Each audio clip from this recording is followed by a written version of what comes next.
Rubicon Challenge podcast. I'm Anna, and this is where we get to meet all the people who are making this incredible challenge happen. And we're going to talk about life and hopes and fears and the 100K journey, of course. And today, we're actually going to talk about running. We've had a lot of episodes about a lot of different things, but today we're going to talk to a bona fide ultra runner. A good friend, Markus Forsstro, is going to share his thinking with us, basically. So, welcome, Markus. Thank you, Anna. So good to see you. I'm so excited to have you here and just kind of pick your brain. I know I'm going to ask a bunch of questions and they're probably going to be silly, but you're going to have to bear with me, all right? Is that okay? Yeah, that's totally fine. Good. So let's just start with a bit of background. It's like, how did you get into running, and like, how long have you been doing it, and how did you find it? When and where did you like that happen to you? Mhm. So basically, I have been really active since a child, and I think that I was like 5 years old when I started to play football, and that was my passion. And I played since I was like 20, 25, 27, something like that. And then suddenly I was studying abroad and doing other stuff, so I didn't have time to play football anymore. And then also I moved to Sweden, and I met my wife, and then we were like waiting for the first kid. And I think it was I was getting almost 30 years old, and I had the first crisis or something like that, and Yeah. I wasn't happy about my life because I didn't have time to play football anymore in that level that I was used to play. And I still wanted to have some kind of activity to do. And it was my one good friend who asked about that. Do I want to run the Stockholm Marathon? And because I'm kind of like a bucket list guy, that I wanted to run a marathon someday, but at that point it was like too way long run, and I thought it's never going to happen. But my friend was saying that it's just piece of case, that you just have to train a few months and run it, and that's about it. And I thought about it for a while and think that but why not? I can try it once. And I think it was 2011 when I ran the first marathon in Stockholm, and it was quite close that it was my last run as well, because the marathon I couldn't train as much as I would like to, because we got our first kid, and I didn't have the time to train as much as I wanted, and I didn't have no idea how to train. So basically it was too little training, and the first marathon was so painful, and I hated it all the way. And, and after the marathon, I decided that I'm not going to run anymore. And actually, it was like 6 months after that I didn't run a step, like with free will. So basically, it was next year, 2012, was another Stockholm Marathon, and the same friend asked that because it was so bad experience, the first one, so maybe you should try to run it again. And maybe, oh, what a nice friend. yeah. And I was first thinking about that, that never, I'm not going to run any more marathon, but No. But suddenly I was thinking about it, and thought that maybe it would be nicer experiment if I could train a little bit more, and the second marathon went a little bit better, and then I was kind of hooked. Wow. So basically, you go into your first marathon with little to no training, hating it all the time, and then not running for an entire year. And then the next year, like, yeah, maybe I should do some more training, and back at it. And then, Yeah. like, that's when it stuck with you. Yeah. Yeah, and I think it was because I'm kind of lazy person as a nature, and then when I was training for the first marathon, it was I was just looking for from internet different kind of training programs, and there are tons of them, Hmm. and I just tried to find the lowest kilometers per week training program, and try to stick with that kind of. Hmm. But I realized that it's not about the that you have to find your own kind of training program, that what fits for you, and then also that you have to like what you are doing, that it's not the best way to just follow one ready-made program. So That's true. That's true. And I mean, it's hard because obviously running has really become very popular, and a lot of people are signing up for like races, like regular people are racing all the time. And there are like magazines and there are workshops and there are just so many different training programs you can find online. But as you said, it's also about kind of finding what fits for you, where you are at. So it's, I guess it's a bit of a trial and error, do you think? Or how did you approach that to kind of find your own stride in that? yeah, it's kind of you should try different kind of programs and different kind of methods, and it's trial and error, that you are going to do some errors on the way, but it's but you are still going to find your own way at the end. And I think it was the same for me, that when I found it, the joy of training, that was the most important thing for me, that because first I was just hating for running, and it was like every time when I had to go to run, it wasn't nice at all. But when I found my own pace, and and I didn't follow any particular program, it was suddenly much nicer to just go for the run, and I didn't have the time pressure that I have to run very fast to get some results. That when I lowered that bar, it was suddenly much more nicer to run. Hmm. I have to tell you, it's just such a relief to hear somebody who I know is a great runner say that they hated it from the start, because that gives me hope that, it might still happen for me. Because I guess I'm in that same spot. I've been running for a few years, but um, I can really recognize myself in what you're saying about kind of finding your own joy in it. Because for me, it was kind of a turning point to not run with a watch anymore. I used to run with a watch and clock times and clock kilometer times and everything, and getting really frustrated, like, oh, this was a slow day or this was a fast day, and not knowing really what would kind of give the best result, but running anyway. And then suddenly I left the clock or the watch at home, and I just fell in love with kind of moving through nature. Like whatever I'm doing, I'm just traveling through some sort of terrain, and it gave me a sense of peace in a way. Is that something that Mm. you have found as well? Yeah, definitely.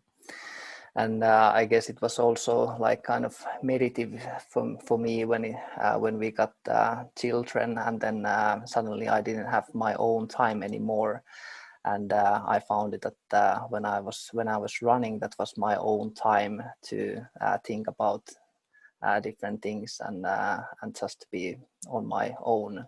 Yeah. So it was a really good deal. Yeah, that's a good point. Let's talk about logistics because that's a key part of a lot of people's lives. So you have three kids. Yes. Yeah, the eldest is 9 now, right? 8. Yeah, yeah, turning 9. That's true. Yes, yes. Yeah, so 3 under 8. That's got to be pretty intense. So how do you fit your running into your day life? Because I mean, you work full time. Yes. So, So yeah, it's a kind of it's a puzzle that you have to find the best way, and actually at the moment I'm running almost every day. Like if I'm training for some uh,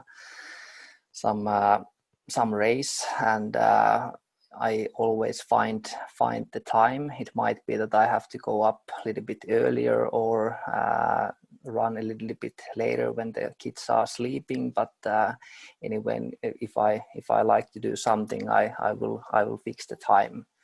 But basically, it's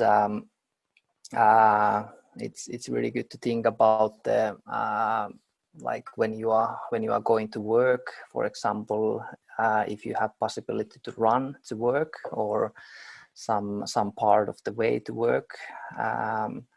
I have I think it's 3 kilometers to my work, but I can have a little bit longer loop to work and back from work, depending if I need to leave the kids to the kindergarten or school or pick them up. But usually I try to commune run for like twice or 3 times a week. And then it's often when I'm training, it's when the kids are sleeping. So that's my kind of routine.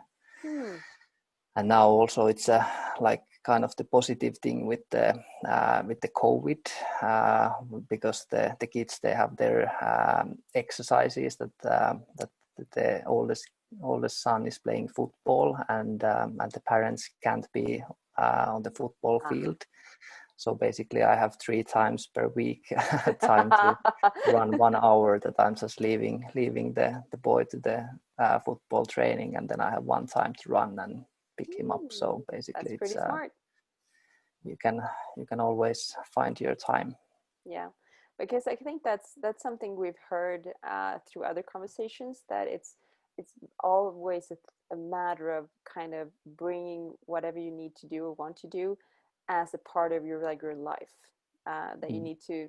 It can't be something that you put on whenever you have time, because you're never going to have time. You have to kind of create that space, like you said, like running to or from work, and kind of integrating it into your daily life as much as you can. Yeah, basically I'm usually having my running backpack, and there is always like a towel and fresh clothes. That it's quite often that when I'm going to meet some family or friends, so it might be that I run to their place, and if they are good friends or family, I usually get possibility to have a shower. Otherwise, like, yeah, no, you're gonna have to sit to dinner. Yeah, exactly. So, but there's always ways to find your time to train. And that's smart. That's really a good tip, to kind of find that commuting aspect of your running, your training. So do you do any other type of training, like strength training, weight training, or anything like that, or do you run? I basically just run. I'm really bad at doing any other form of training. So basically, it's just running at the moment. Mm. So, I mean, you're going into your 10th year as a runner, and you have clocked some serious kilometers in your days, as I know. We're going to talk more about that. So, how do you like treat your body to avoid injuries? How does that work for you? How do you think about that? I think I haven't had any serious injuries yet, and I think the key has been that I have increased my volumes quite little. So basically, that it's every year I have been increasing my volumes with maybe 10 to 15%, something like that. Okay. So basically, I have my body has adapted to the higher volumes in a slow by slow. So slow really does it. Exactly. That's the trick, because Yeah. obviously when you start out and you kind of want to progress, you want to go fast, but that's usually when injuries happen, and you get your calves and your tendons and whatever that just won't work. Yeah, exactly. And then also the one risk is that if you are running really fast, then the risk for injuries are much higher. But I'm not running so fast that I like to run with a little bit easier pace, and also sometimes I just walk and run also with the longer runs, that because my body don't like that I'm just running for like 100% all the time. So No, it's better for me at least. to run a little bit slower. Smart body. But I guess that's kind of another key issue, like in building your training and kind of deciding on what kind of training you're going to do is also listening to your body, right? To Yeah, see what exactly. fits for you personally. Yeah, yeah, it's really important that that because we all have our own bodies, and we just have to listen to the body and learn how it works. Mm. So basically, the body is quite smart, and it gives you some direct feedback if something is not working, and you should always listen to it. And it doesn't matter if you just take like two days off or 1 week off if you have something that doesn't feel okay. So it's better to listen to your body and just don't push it too much. Mm. That's true. That's really true. It's hard sometimes not to push because, you know, especially in a Western society, there's this like kind of perform narrative that you always have to perform in a certain manner, but also kind of seeing running as playing, I think is a good thing, and seeing your training as playing. Like this is me Mm-hmm. just going out having fun, basically. Yeah. Yeah, and it might be also for me it didn't really work to just follow some training program, because I got a little bit stressed that if I was a little bit sick or something, that I miss a few days, that then Mm. I was thinking that now I should run a little bit extra because I missed a few days, Yeah. and that's not good good Yeah, for you. because we're not, you know, in middle school anymore, and it's not going to work. Exactly. Right, I see. So here at the Rubicon Challenge, we talk a lot about both the physical journey and also a lot about the inner mental journey, like the psychological journey you're doing as you're moving into, you're maybe making some sort of change in your life, or you're making a transition of some sort. Like, can you see any difference in who you are today, or compared to the person you were 10 years ago when you first started out? Like, what kind of mental shifts have you made along the way? Um, yeah, I think I should ask from my wife, because she has been with me 10 years now. So I think she has seen the whole process. But I would say that uh, now I'm a little bit more, um, how to say it, calm. That I'm like before I wasn't running, so I was maybe a little bit more. I got frustrated very easily, and Mm. then the small things I got really angry. But I think now I have got some more perspective of the things, and also that I'm just don't care about the small issues anymore, and I think that's a good thing. Yeah, for sure. Because I mean, obviously, we all waste a lot of energy getting frustrated or getting riled up about minor things. And I'm just guessing that, like, if you go through a bunch of really, really long runs, you encounter pains and difficulties that kind of makes all of that, like, everyday stuff that used to frustrate you, like, kind of seem not important anymore, because you have a different relation to what pain really is, or what something that's really hard is. Mm, exactly. And I have also realized that it's a really good stress release when I go for the run. That it might be that I'm quite stressed at the work sometimes, or quite often, but always when I'm coming back from the run, I feel much better. And usually I have the time to think about the different kind of things also when I'm running. So that's for me it's really good. Um, the way to release some stress as well. For sure. And I mean, that's a pretty well established fact as well, that I mean, that's like in trauma research, like if there's a natural disaster, the worst thing you can do is kind of force people to sit down and take it easy, because people need to work off, this incredible stress, like my home is getting wiped out or whatever. Mm. It's just so hard to deal with, because the body builds up all of this tension and it needs to be released. And that's the same thing, obviously in a corporate setting, that you need to kind of work off the stress Yeah, somehow.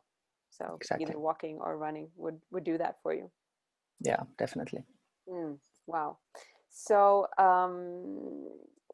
and talking about like frustrations and moving through different phases in your running and kind of in your resilience, I guess, like, what are your breaking points? Have they changed over time? And like, what do you perceive as difficult or hard or impossible, is that different now than it was 10 years ago or 5 years ago? Or how does that work for you? Yeah, the body is learning all the time, and when I started to run, and when it was my first marathon, it was the famous wall came like after 30 kilometers or something, and then it was just hurting in everywhere, like How does that 18. feel? Hidden, like, how do you know? Like, oh, this is probably the wall. Or is it just like when you come out of it, it's like, that was probably the wall right there? Or how does that feel? Yeah, I think it was in the first marathon. I really got hit by the wall, and I really realized that okay, this is the wall that everybody is talking about, and then it's just like I got mentally totally down, that I didn't want to continue. I couldn't run anymore. It was hurting everywhere, so I was just trying to walk, and it was hurting as well. And yeah, you were thinking about that. Okay, it's 12 kilometers left, and I won't make it. And it's at that point it was the biggest thing that I could ever conquer, if I could finish this one. And it was really nice feeling when I got to the finish point at last. But now when I've been starting to run a little bit longer distances, so the wall might come in a little bit later phase, but you still might have some 50 or 100 kilometers left, so it's a little bit different perspective. But Yeah. I think it has been really good to hit those walls, because when you get over them, then you realize that everything is possible. And when you have earlier hit some walls, you know that you are going to survive, and like nothing is going to stop you if you are not like seriously injured, or you have some fever or something, that then you should stop. But if it's just like the muscle pain or some that you are feeling a little bit sick because you haven't been eating, so that's there is the way that you should maybe take it easier a little bit, and eat something, walk a little bit, uh, rest for 15 minutes if you have to. But you know that it's going to get better. You Mm, just have to continue. mm. I think that's the key thing about just the body's learning all the time. And I guess I mean, you're also learning along the way, like you said, like, okay, this is happening to me right now, but this won't last forever. This is a feeling, I'm moving through it, I'm gonna come out the other end pretty soon. And it's gonna get better again, and I'm gonna finish the race or whatever I'm doing. Yeah, So yeah, it's and usually you get a lot of ups and downs during the race, and you are going to learn how to react for the different kind of feelings. That if you feel nauseous, it might be that you haven't been eating for a while or drinking for a while. So you have to think about all the time that what might be the problem, or the how should I solve this issue. And it also might be that you have a small stone in your shoe, and at the beginning it might even hurt much, but you just feel it that it's there.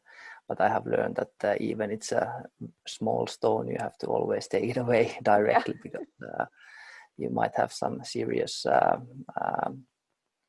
blisters if you just continue and ignore the small things. Mm.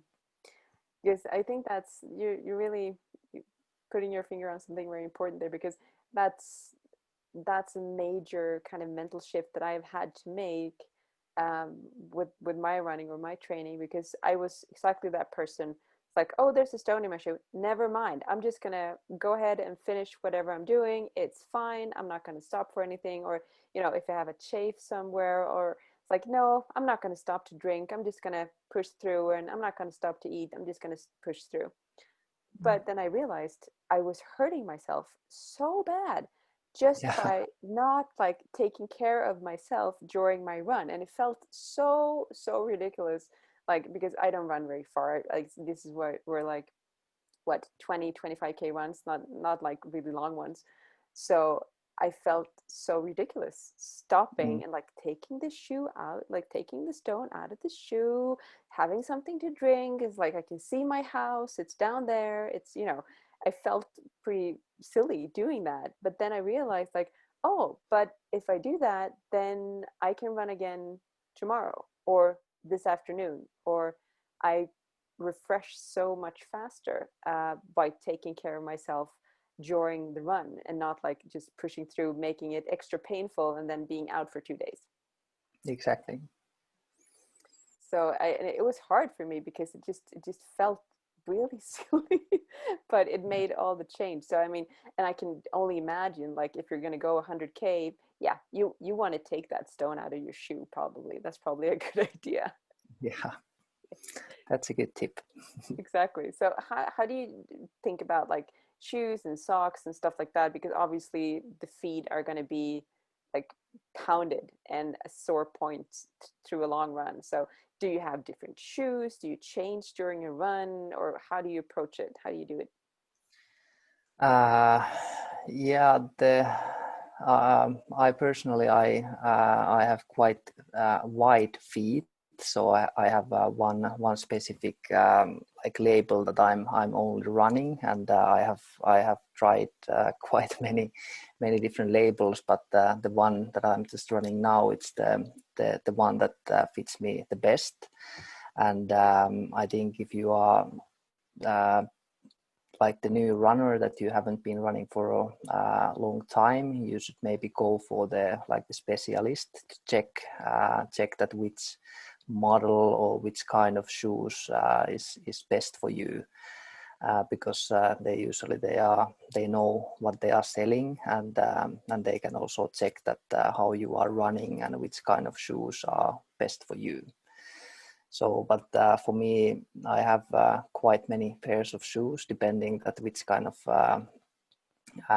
is it a trail run, or is it asphalt, or which kind of um, race is it. So basically, because I'm living in Stockholm, I'm mainly running in asphalt, but usually all the races are in the longer races are in a trail, so I have to train a little bit on trails as well. Wow. So how do you fit that in? Do you have to like take a bus to somewhere when you can like run on trails, or is there anything like close to home you can find? Uh, I'm really bad taking any buses or cars to the training, because for me it's always training starts when I leave from home, Yeah. and Exactly. and it's not always the optimal thing if you are racing in the trails, because the closest trails for me is like 10 kilometers away, so it will be like 20 kilometers asphalt anyway. Like, no matter what you do. Yeah, exactly, so it's going to be quite long run anyway, and it's yeah, it's always important that if you are planning to run some race, and if it's a road race in asphalt, it's best way to train on asphalt. And if you are going to run on trails, it's better to train on trails as well. Mm, of course, yeah. So What is your like your dream race or dream distance? Like if you could choose like the perfect distance that you would want to run and the perfect kind of like trail, is it what would you choose? Like if you could just dream freely. Uh, I'm not really good on really technical trails, and I don't. I'm not good on the mountains either. So for me, the best race would be a relative small amount of climbing, and and it might not maybe the whole way on asphalt because it's quite hard, but maybe some gravel roads or something like that. Hmm. But yeah, I think it's for me the best is quite long runs on the like the gravel or some easy trails with Mm. not so many altitude. So basically a pretty flat gravel road through some woods, peace and Exactly, quiet. Yeah. that would be perfect. So what would be your like your go-to distance? Is like what kind of distance are we talking about? That would be like, oh, this would be a fast, fun, e not easy obviously, but fun distance for me to kind of just work through. What's a comfortable distance? For me, yeah, it's I like to run all the different kind of distances. So basically from 10 kilometers up to uh, 100 miles. Those are the usually the distances that I'm running. And the yeah, I started with the marathons, and it was, I think it was 7 or 6 marathons that I ran, and then it started to get a little bit boring because it got too serious for me because I wanted always to run faster and Mm. faster. Yeah. But then I started to read books about ultra running, and first I was thinking that, oh, those are crazy guys and what just Yeah. running so long races, and it was kind of um yeah, I wasn't really believing that it's even possible. But then after I realized that they are also the regular people who are actually running those, that they are not any superhumans who are running the longer distances. So I started to read more, and then I wanted to try myself, and I tried first with the 50 kilometers. So it's basically not so much longer than the marathon, but after that it was the logical step to try the 50 miles, and that's like 80 kilometers. And after that it was 100 miles, 161 kilometers, and that was my kind of the that got my like the best kind of race to run for the 100 miles. But then now I have run seven times 100 miles, and now that started to get a little bit like Oh my God. Yeah, it's a like a little too basic, easy. and now I don't want to try to run faster anymore. So basically now I just have to try to run further. Yeah. So a new distance.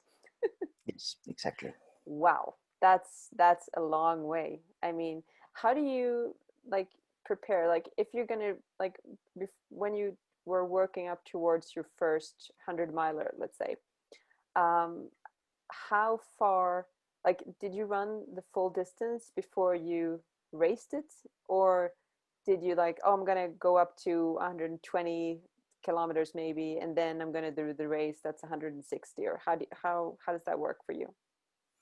I was using the shorter distances, like the shorter races as a training as well, Mm. and and the longest before the 100 miles was 50 miles. So basically, that was just the halfway. But but for me, it has been working quite well that if I can manage to run the whole distance in 1 week, Mm. so that's then I know that I can manage to run it. like on a race day. Yeah, it's like So in a week. basically, yeah. So basically, I just put it. I did my kind of own like training schedule that I think it was half a year program or something like that, and I wanted to run like 3 or 4 weeks before the race, 1 week that I run the whole 160 kilometers in 1 week. Mm. And the thing was that that I was like increasing my volumes every week. So I started with quite low volumes, like 40 kilometers or something, and then I was increasing the volumes every week, and then like 3 or 4 weeks before the race, it was the highest volume week, Mm. and then I was confident that I'm going to do the distance. Wow. So, like in these races, you basically have to carry your own food, right? Or are there like stations where you can pick up stuff, or because obviously you need to eat throughout the race? Yeah, there are a little bit different kind of races. That some of the races you have to carry almost everything. That you might have like 3 stations on the way. So basically, you need to have some energy and liquids for the 40 or 50 kilometers. And in some races, they are more like a little bit shorter loop. It might be 10 kilometers or 15 kilometers, and then you have a chance to get your drop back and to Mm. fill up with the energy and everything. Wow. So, and I just want to circle back to like increasing your distances every week, like the accumulated amount of kilometers every week. It's just, do you ever like get to like, Sunday afternoon and you're like realize like, oh God, I have to go out and finish this week's like dose. Like, oh, I have 15 kilometers left on this week. I have to fit it in somewhere. It's like late Sunday night. Has that ever happened to you? Yeah, sometimes, but I'm usually, if I have set my own target that I should reach some distance in the week, so I usually start strongly, Yeah. and then so that I have some buffer for the rest of the week. So Smart. and for me the best time for training is like Friday after the work, because then it's also very good, like you get stimulated because you are usually quite tired after the working week. Hmm. And then if you have a long run after the work directly, then you have the like you feel that you are tired when you start running, and then if you run a long run, so you can maximize the effect. Exactly. And I guess also come home to your family a little bit nicer as well. Yeah, And like enjoying the yeah, weekend a little bit. they are usually sleeping when I'm coming, Yeah, but see. So Saturday morning is a good morning. exactly. Nice. So I'm just gonna, because obviously I have a ton of questions of what kind of food you eat, what kind of stuff you do, and I think we're gonna have to do a separate session for all of those things. So I'm gonna just throw it out there that if anybody has any questions for Markus, please email them to us or let us know through social media and we'll pick them up. And I'm just going to force you basically to come back maybe before Christmas and have a new talk and see what we can do to kind of help our runners and our ruckers to get motivated and get out, even though it's the dead of winter and it's going to be snow, it's going to be rain, it's going to be dark nights or whatever, and just try to stay motivated and stay hydrated and fed and everything. So if that's okay with you, basically I cornered you now, but hopefully you will be okay with that. Yeah, what should I say? Yeah, you exactly. know, of course, Yeah, that's thank totally you, fine. Markus. So we're just going to kind of round out this session with I know you did something crazy this weekend. Tell us about what happened this weekend. You were out running for a really long time. Yeah, I was trying first time this kind of backyard concept, and Right. What is that? It's the race that you are running 6.7 kilometers. So it's a fixed loop that you are running, and then the start goes with every hour. So you have 1 hour to finish that 6.7 kilometers. And then if you are finishing it like 50 minutes, then you have 10 minutes to rest before the next start. But you have to be on the start field when it's the next hour starts. And then you run as long as there is only one man or woman left, and Oh, that's the wow. winner. Okay. So basically, it's the last man standing race that you are running as long as there is only one person left. Wow. That seems like that could go on for quite some time. Yeah, it was 2 weeks ago. It was the World Championship in that race, and the winner ran 75 hours. So What? that's That's like two weeks worth of work. 75 it's hours? over 3 days. So there are some people who can run long. Yeah, but did they sleep at all during this time, or like is it every hour on the hour? Yeah, it's every hour, and the trick is that it's quite easy at the beginning, but then you have to start resting and Yeah. in the early stage. But maybe you have time for 5 or 10 minutes to sleep in the end, so you don't have so much time to sleep. Wow. Jesus, I can't even imagine. I mean, I remember we were like traveling a couple of years back and we had to catch flights and there were layovers and it was just tricky and I ended up like staying awake for I don't know 30 hours and that was like I was delirious. I was not at home. It was the light Yeah. was on, nobody was there. I can even imagine staying awake for 75 freaking hours and running.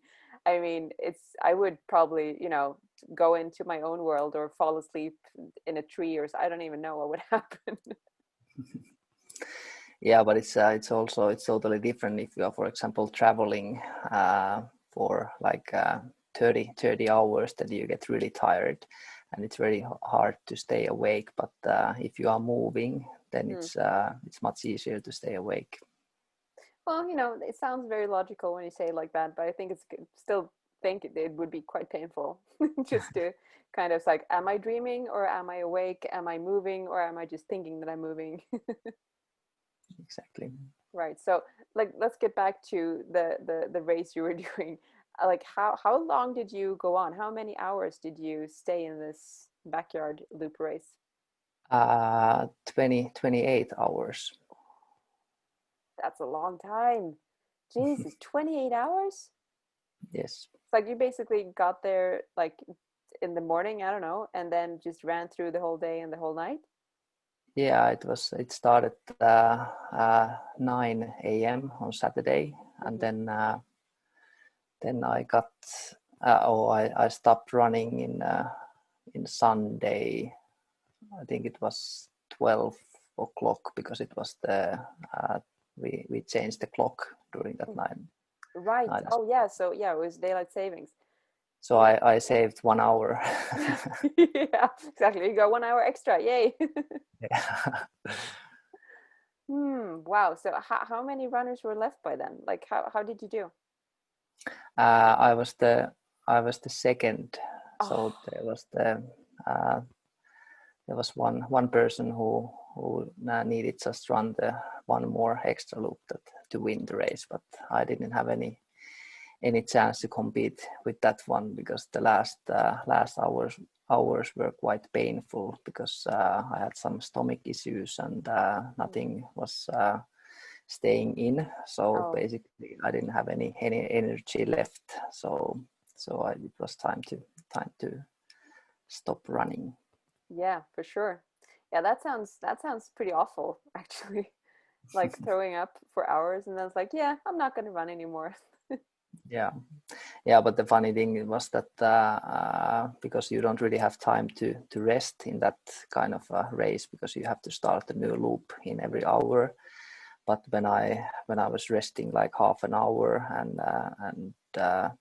like without running, then I was feeling okay, and I could have like continue running, and I didn't have so much pain in the legs anyway. So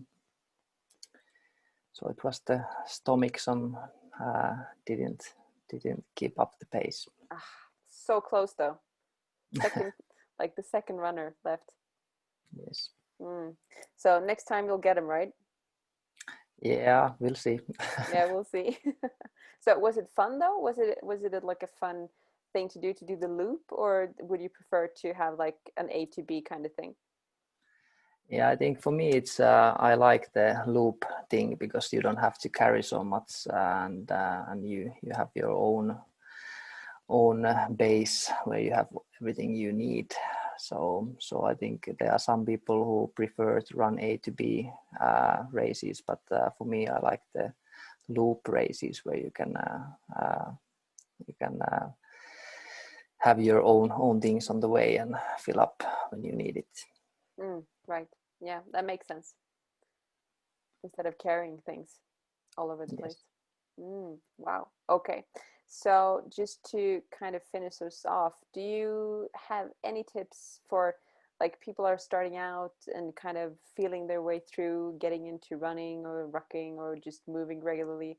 What would you want to say to, or what kind of tip would you have wanted or needed when you started out 10 years ago? Yeah, I guess you just have to find your own routine that works for you, and then it's also very important that like the consistency, that's the key, that you have to even it's if the race is going to be on after 11 months, you should maybe start thinking about training at least. so so that you can start building up your to body to because the 100k is it's quite a shock to your body if you haven't been running, and the earlier you start the easier it gets. Right. So basically, just stick with it and just doing a little every day is better than doing a lot 1 week and then nothing for 3 weeks. Yeah, exactly. And you shouldn't think about too much for the kilometers, that it's always good to be outside, like playing with the kids. If you're working at the office, you can like try to stay up when you are working, and like all the hours that you are on your feet, it helps, even it doesn't show in your kilometers or anything. So That's good yeah, right. advice. Like every minute of your waking hours that you're on your feet is going to help you. Yes. So Mm, basically, if you have to go to grocery store or visit your friend, you can just walk to them, and you don't always have to take a car or metro or something like that. that's really good advice. Perfect. Mm. All right, Marcus, I think I'm super happy. Thank you for sharing everything with us. And we're going to come back and pick your brain with new questions and new things that we're wondering about. Um, and yeah, good luck with your training. And please stay out of injuries and just keep on, running the way you do. Yeah. Thank you. Good to see you, man. See you. You too. Bye bye.